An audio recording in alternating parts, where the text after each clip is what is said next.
السلام علیکم جی۔ آپ نے بھی سنا ہوگا اور میں نے بھی سنا ہے کہ جو خاموشی ہوتی ہے اس میں بہت سارے راز پوشیدہ ہو جاتے ہیں، اور جو شخص زیادہ خاموش رہتا ہے مگر اگر آپ چپ رہیں تو اس میں ہی بہتری ہوتی ہے۔ جیسے پنجابی میں کہتے ہیں کہ ایک چپ تے سو سکھ، اگر انسان چپ رہے تو وہ بہت زیادہ کامیاب رہتا ہے، اور اس کی جو بھی اس کے معاملات ہوتے ہیں، جو اگر اس کے اندر کوئی ایسی چیز ہے بھی صحیح جو کہ لوگوں کو پسند نہیں آتی، لیکن اس کی خاموشی کی وجہ سے وہ چیز چھپی رہتی ہے، تو ہمیں کوشش کرنا چاہیے کہ ہمیں چپ رہنا چاہیے۔ تو ایک دفعہ ایک فقیر ہوتا ہے، ایک درویش ہوتا ہے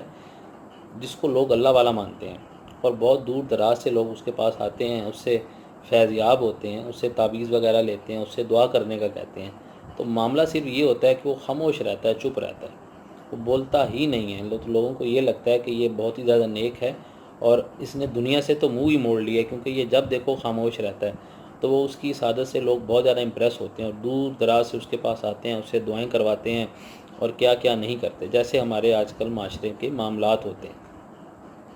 تو جب وہ یہ سارا معاملہ دیکھتا ہے، وہ جو درویش انسان ہوتا ہے، فقیر انسان ہوتا ہے، کہ لوگ تو دور دراز سے میرے پاس آتے ہیں اور پتہ نہیں مجھے کیا سمجھ بیٹھے ہیں،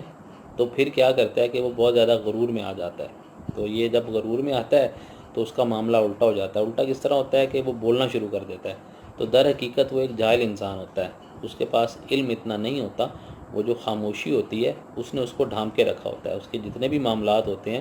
اس خاموشی کی وجہ سے وہ پوشیدہ ہوتے ہیں، لوگوں تک نہیں پہنچتے، لیکن جیسے ہی وہ بولنا شروع کرتا ہے تو لوگوں کو اس کی حقیقت پتہ چل جاتی ہے کہ we have chosen a wrong person, ہم نے تو غلط انسان کو چوز کر لیا ہے، یہ تو ویسا ہے ہی نہیں جیسا ہم سمجھ رہے تھے، یہ تو فضول اور عجیب باتیں کرتا ہے، اس کے پاس تو علم نام کی کوئی چیز ہی نہیں ہے۔ تو دیکھتے ہی دیکھتے لوگ اس سے کنارہ کشی کر دیتے ہیں اور اس کے پاس آنا بند کر دیتے ہیں، اور وہ پھر at the end of the یہی سوچتا ہے کہ مجھے اب اس جگہ سے، اس علاقے سے چلے جانا چاہیے، کیونکہ ادھر اب میری کوئی عزت یا کوئی مقام نہیں رہا۔ لیکن جاتے جاتے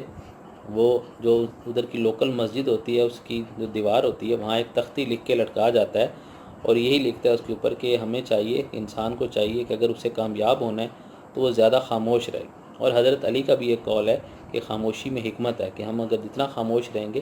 اتنے ہمارے معاملات ٹھیک طریقے سے اور درست طریقے سے چلیں گے۔ تو کوشش کریں کہ زیادہ تر خاموش رہنے کی کوشش کریں، اور ایسے معاملات میں تو بالکل نہ بولیں جن کے بارے میں آپ علم نہیں رکھتے۔ ہر جگہ ڈاکٹر یا پروفیسر بننے کی ضرورت نہیں ہوتی، زیادہ تر جگہوں پہ ہمیں چپ رہنا چاہیے۔ Thank you so much.